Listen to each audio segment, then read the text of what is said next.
আসসালামু আলাইকুম। আজকে নতুন ড্রেস পরে মুরসালাম তো রেডি হয়ে গেছে।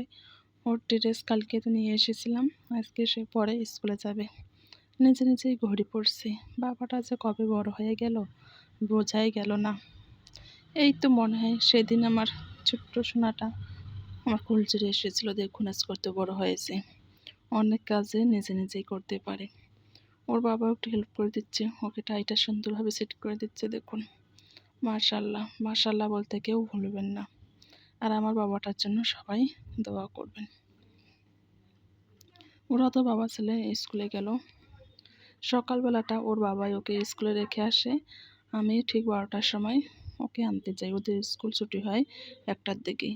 আমি বাড়ির সমস্ত কাজ শেষ করে ওকে স্কুল থেকে নিয়ে আসি এবং এনে খাওয়া দাওয়া করিয়ে আবার 2টার সময় ওকে কোচিংয়ে নিয়ে যাই। কোচিং 2টা থেকে 4টা পর্যন্ত। 4টার সময় আর আমার যাওয়া হয় না, আবার ওর বাবাই নিয়ে আসি। সারাটা দিন এভাবেই আমাদের দিনটা চলে যায় ছেলের পিছনে। আমি কিছুটা মসুর ডাল বসিয়ে দিয়েছি, কিছুটা বলতে অনেকটা পরিমাণে বসিয়ে দিয়েছি। দেখুন, সকালবেলা কাজগুলো সকালবেলা করে নিলে সারাটা দিন যেন হালকা মনে হয়, তাই না?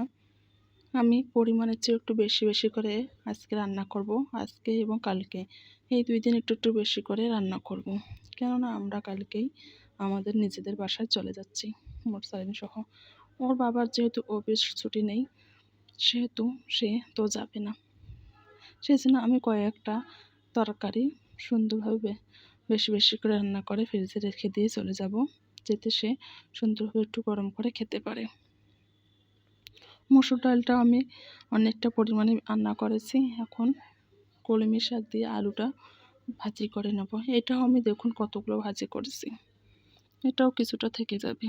আরও রান্না করব, সেগুলো কালকে যাওয়ার আগেই আমি আরও 2-1টা তরকারি রান্না করে চলে যাব। বেশি দিন থাকবো না, 2টা দিনে থাকবো আমরা, পরশুদিন আবার চলে আসব। বিকেলবেলা একটু ছাদে আসলাম, বিকেলের ঠান্ডা ঠান্ডা আবহাওয়াটা অনেক ভালো লাগে, তাই না? দেখুন কত সুন্দর দৃশ্য। বিকেলবেলার এই সুন্দর মুহূর্তটা কে কে মিস করেন বলুন তো? ছাদ থেকে নিচে নেমে এসে কিছুটা আলু কেটে নিলাম।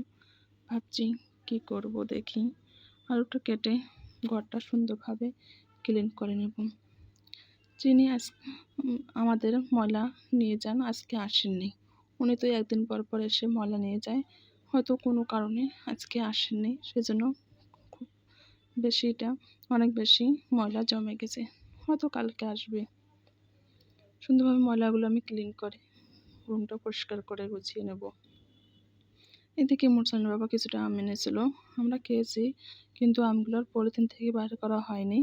ভাবছি এগুলো সুন্দরভাবে সাজিয়ে রাখি এবং মুরসালিনকে কিছুটা আম কেটে দিই। সন্ধ্যার নাস্তা আজকে আম দিয়েই চলে যাবে।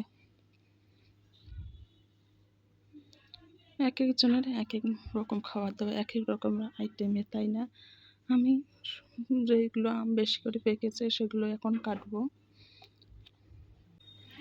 আমি সবগুলো আম একসঙ্গে সুন্দরভাবে ছোটো ছোটো করে কেটে নিতে যাচ্ছি, কিন্তু মোরসান বলছে না, আমি এরকম করে খাবো না। সে আমাকে দেখিয়ে দিবে কীভাবে খাবে, তার যেরকম ইচ্ছা আমি ঠিক সেভাবেই ওকে কেটে দিচ্ছি। দেখুন, ও আমাকে কিন্তু দেখা দিচ্ছে, আম্মু তুমি এইভাবে এভাবে কাটো। আমি ওর মনের মতো করে কেটে দিলাম। দেখুন, দেখতে কিন্তু অনেকটাই কিউট লাগছে, তাই না? বাচ্চারা হয়তো খাওয়ার চেয়ে সৌন্দর্যটাই বেশি পছন্দ করে। আমি ওর মনের মতো করে ওকে একটা আম সুন্দরভাবে কেটে দিলাম এবং আমাদের জন্য কিছুটা আম কেটে নেব, সেটা আমি সুন্দর করে ছোটো ছোটো করে কেটে নেব। এখন আমরা সবাই একসঙ্গে সন্তান নাস্তাটা সেরে নিলাম। এখন পর্যন্ত যারা আমার এই ভিডিওটার সঙ্গে আছেন তাদেরকে অসংখ্য অসংখ্য ধন্যবাদ।